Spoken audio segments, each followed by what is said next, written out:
This is autumn blaze maple, planted too deep. I'm pretty sure container grown, but we're going to know in a minute once we take it out of the ground. But we'll start with this one. The rock coming up the trunk here, we lost the central leader. All of that connected to planting it too deep at planting time.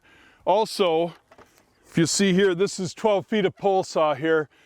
All of these branches that arrived when the tree was planted should have been removed by an arborist systematically over the first 5 to 10 years. In this case, probably first 5 years with the growth rate. These big low limbs would have never been retained. They're juvenile branches. They never would have been retained in the forest. We would have self-pruned the tree from shade.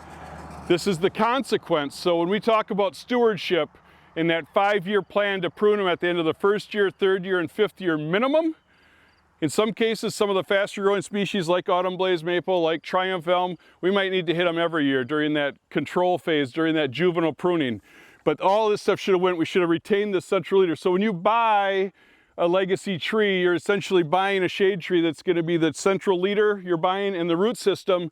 We are going to take off every branch that's been delivered to you at planting time, systematically, with a purpose. Once we get up higher in the canopy, we get into mature branch structure, mature growth, much better branch angles, a better central leader, okay? That's what the forest does.